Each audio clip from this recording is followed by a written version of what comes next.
নমস্কার বন্ধুরা, কেমন আছেন সবাই? ভালো থাকুন, সুস্থ থাকুন। শিউলি দাস একটি ব্লগে আপনাদের স্বাগত জানাই।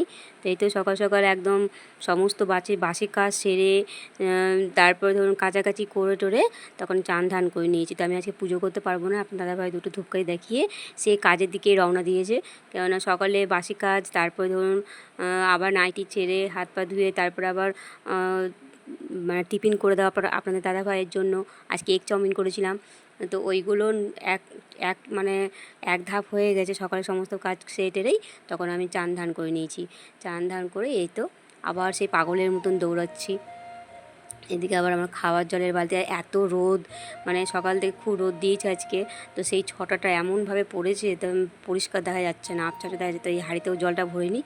খাওয়ার জল যখন আমি ছাড়ি তখন অনেক কিছুতেই মানে টুকটুক টুকটুক করে ভরে রাখি জলগুলো। বারে বারে তো মোটর চালালে হবে না, এক এই সকালে আর সন্ধ্যার সময় একবার তো এই চালাই। তো ধরুন এদিকে আমি আবার খাবার জলটাই ভরে নিচ্ছি, দুই জায়গায় ভরলাম। একটা হলো জগ আর একটা হলো হাঁড়িতে। আর এই এক বালতিতে ধরলেই আমার সারা দুপুর বিকেল পর্যন্ত হয়ে যায়। তারপরে ধরুন সন্ধ্যার সময় আবার চালাই। তো এদিকে ধরুন আমার আবার জল চালিয়ে আমি আবার বাইরে গেছি, যে বাইরের ট্যাপটাও আমার চলছিল। এক দু বালতি জল ওখানে মানে ধরে রাখি। তো সেখানে ধরুন আমি আবার ওই ট্যাপটাও আমি চালিয়ে রেখেছিলাম, ওইটা আবার বন্ধ করতে গেছি। এদিকে আমার খাবার জলটাও ভরে গেল। তো তার মধ্যে আমি এসে গেছি, আমার খাবার জল ভরা হয়ে গেল। তো আপনার দাদাভাইও কাজের দিকে রওনা দিয়ে দিয়েছে। তারপরে আমি থাকলাম আমি বাড়িতে। তো একা হাতে সমস্ত সকাল থেকে সন্ধে পর্যন্ত কিভাবে আমি সংসার দেখাশোনা করি, একাই আছি। তারপরে ধরুন সবচাইতে বড় কাজ হচ্ছে বাসি বিছানা তোলা। তো বাসি বিছানাতে আমি তোলা হয়েছিল না, ওইদিকে জল টল ধরে তখন আমি আবার ফাঁকা ছিল বলে তখন আমি তুললাম। কারণ আপনার দাদাভাই আমি চান ধান করি, তারপরে এদিকে অন্যান্য কাজটা পুজো সারিতাম, তার মধ্যে থেকেই আপনার দাদাভাই ঘরে ঘুমোচ্ছে। মানে কেননা তখন সময় হয়নি, তো সেই জন্য ধর উঠেনি। এই জন্য ধরুন আমি বাসি বিছানাটাও মানে এখন ফাঁকা পেয়েছি, তুলে নিই। হ্যাঁ, একটা দিদিভাই কমেন্ট করেছে আমাকে যে ঘরে বাচ্চা নেই, তারপরে আবার এত কাজ কিসের দেখাও। তো ঘরে বাচ্চা থাকলে কাজ, আর ঘরে বাচ্চা থাকলে কাজ নেই। হ্যাঁ, জানলাম ভগবান যে দু হাত ধরে আমাকে আশীর্বাদ দেয় যে তোর বাচ্চা হবে। তো হ্যাঁ হবে। তো বাচ্চার সঙ্গে আবার কাজে কিসের তুলনা, বাচ্চা থাকবে বাচ্চার কাছে, বাচ্চার জন্য দেখভালের জন্য সেটা আমার দায়িত্ব, কিভাবে আমি ওকে রাখবো না রাখবো। তো এইভাবে মানে আমাকে প্রশ্ন করবেন না, যে দিদিভাই হোক না কেন, তো এইভাবে প্রশ্ন করবেন না। বাচ্চা যখন হয়নি তো ঈশ্বরের কাছে প্রার্থনা করুন যেন আমার যেন একটা বাচ্চাই হয়, আমি যেন কাজে একদম মানে মেতে থাকি সারাক্ষণ। আমার এই কাজ আমার কাছে কিছুই লাগে না, একটা হাতে করি ঠিকই, অস্বস্তি বোধ হয় সত্যি শরীরে, কিন্তু তাও আমার মনে হয় কাজটাই আমার নিত্য প্রয়োজনীয়, কাজটা দরকার মানুষের মধ্যে। না তো নিজের অসুখ নিজের নিজের মনেই বাসা বাঁধবে। তো বাচ্চার সঙ্গে সংসারের কাজে কিসের তুলনা, বাচ্চা বাচ্চার জায়গায় থাকবে।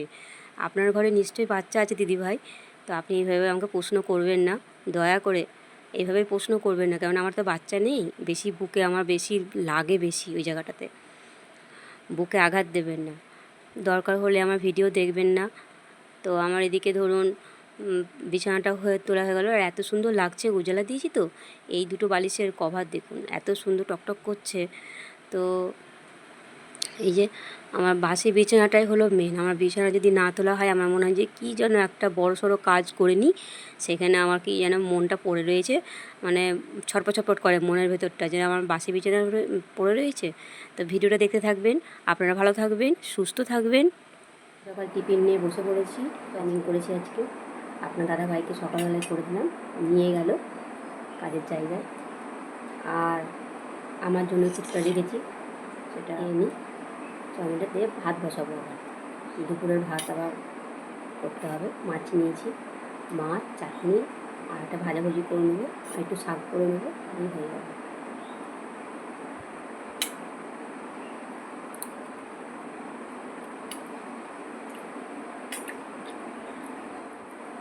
ঘড়িটা এখন 9:25 বাজছে।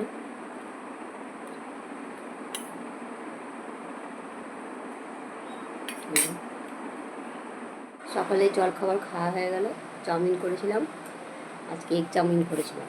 তাহলে চলুন আমি আপনাদেরকে বাইরেটা দেখিয়ে আসি।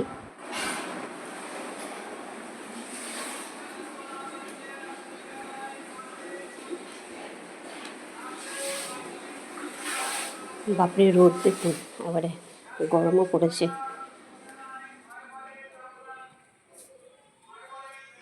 এই যে আম ধরেছে অনেক। কালকে বিজেপি ঝান্ডা পতাকা টাঙিয়েছে। ভাত বসিয়ে দিই।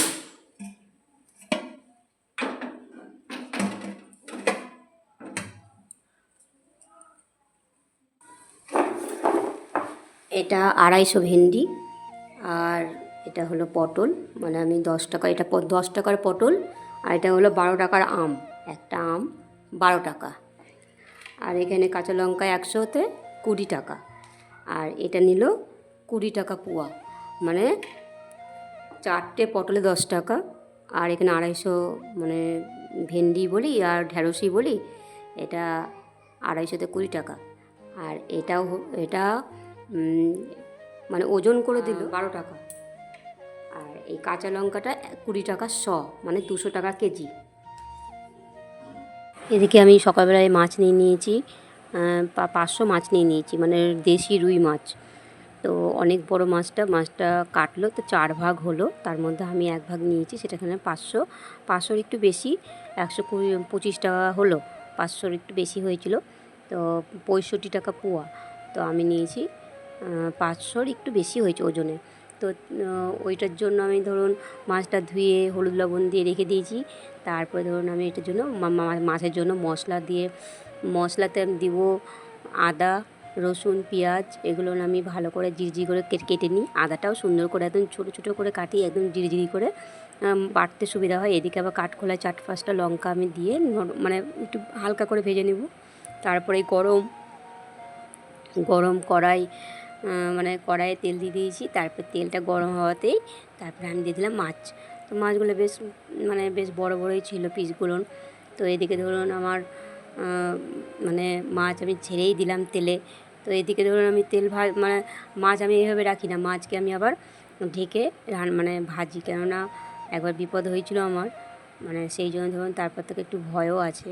তো এদিকে আমার এক পিসটে মানে মাছ লাল লাল হয়ে গেল, তো আমি উল্টিয়ে দিই।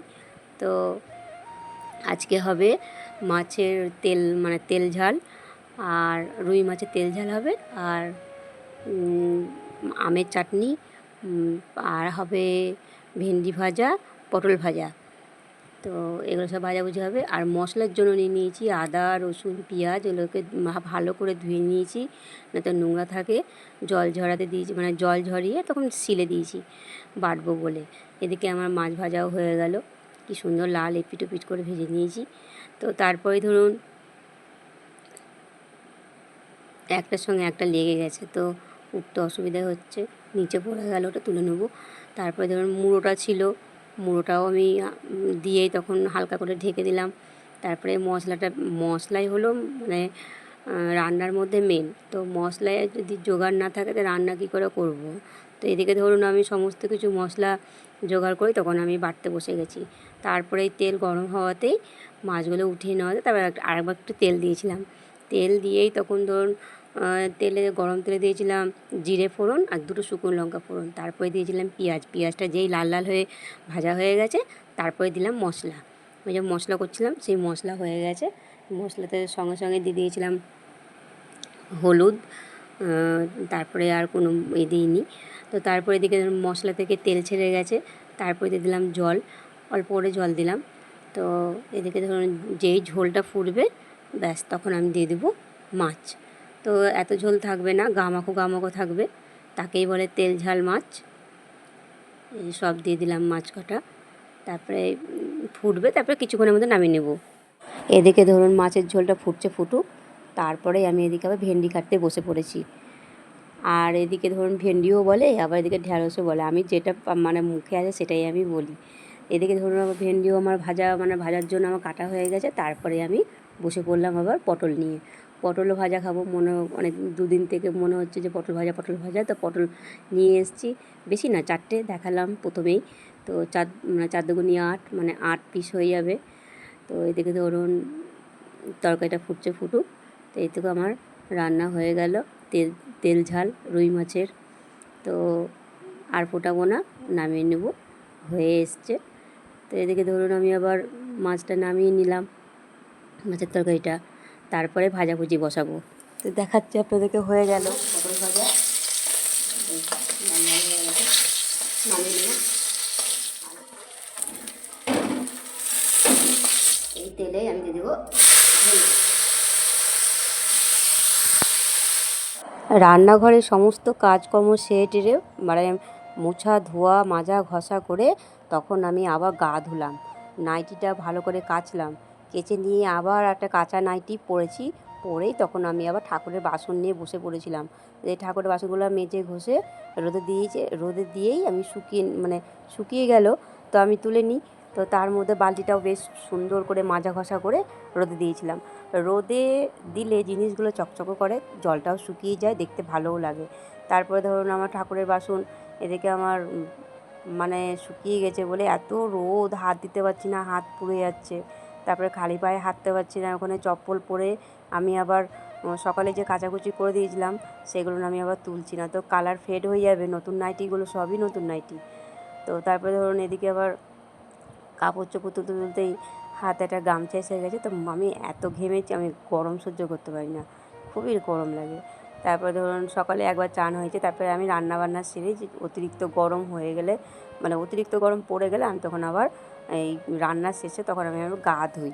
দিয়ে দেখে ধরুন টুকটাক যেগুলো কেচে দিয়েছিলাম সকালে, সেগুলো আমি আবার শুকিয়ে গেছে বলে তুলে নিলাম। তো ঘরে গিয়ে ওগুলো ভাজ করবো। তারপরে দেখুন আমি গা ধোয়ার আগে কড়াইটা বেশ দিব্যি সুন্দর মেজে ঘষে রোদে দিয়েছিলাম, আর হাত দিতে পারছিলাম না, একটা এক এক করে ধরে তখন ওখানে দিয়েছিলাম বলেছি, তাই যদি শুকিয়ে গেছে বলে তুলে নিলাম।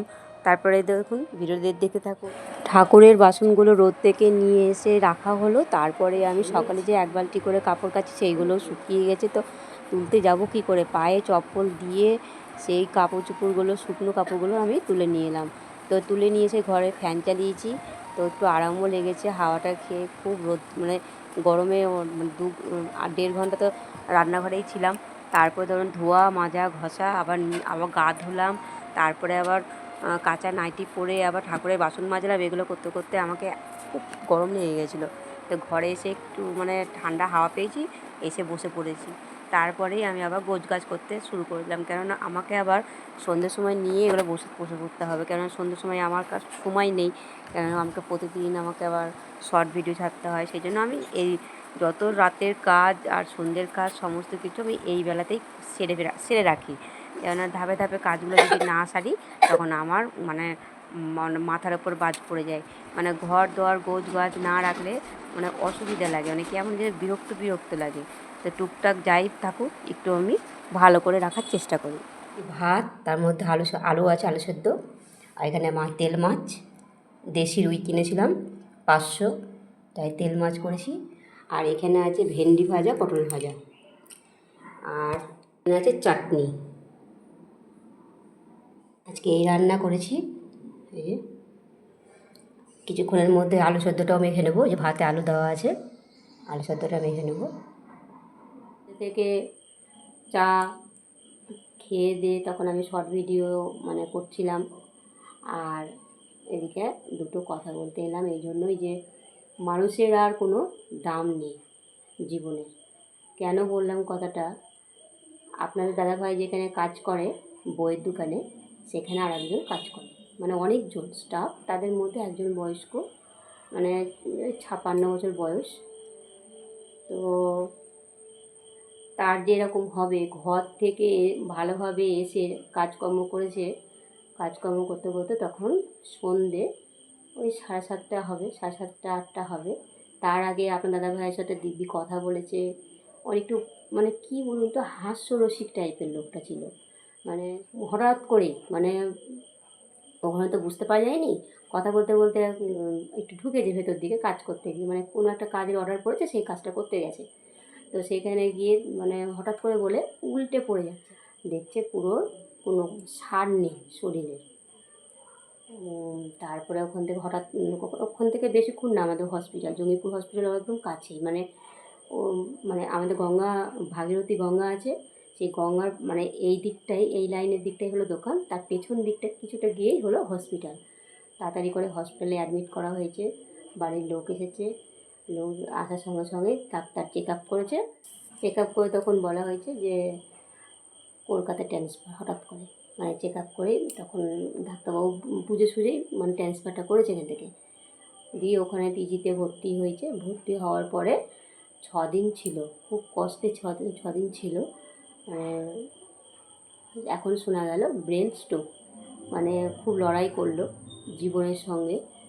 তো আর আজকে তার সমস্ত কিছু কাজ কমপ্লিট হলো। মানে কাজ কমপ্লিট বলতে হসপিটাল থেকে এসেই তাকে মানে শ্মশানে নিয়ে গিয়ে সব দাহ হয়েছে, ওনাকে দাহ করেছে। তো ওই জন্যই বললাম যে মানুষের জীবনের কোনো দাম নেই, এই আছি ভালো তারপরেই খারাপ। মানে কী করে বলি যে আমার জীবনের দাম, আর মানুষ বেরোলো ওখানে হঠাৎ করে ওরকম হলো, আর বাড়ির মুখ দেখতে পেলো না সে, সেই জন্য ধরুন একটু খারাপ লাগছে ভালো মতনই। তো আপনার দাদাভাইও কাজে যায়, ভয়ও লাগে, সব কিছু চিন্তা ভাবনা চারিদিক থেকেই ঘিরে ধরেছে আপনার দাদাভাইকেও। মানে দেখে উপর দেখে লাগে মানুষটা ভালো, কিন্তু তার ভেতরে যে কত রকমের যে চিন্তা ভেতরে। ভিডিও এখান থেকেই শেষ করলাম, আবার নতুন ভিডিওর সঙ্গে আবার দেখা হচ্ছে। Tata, bye bye.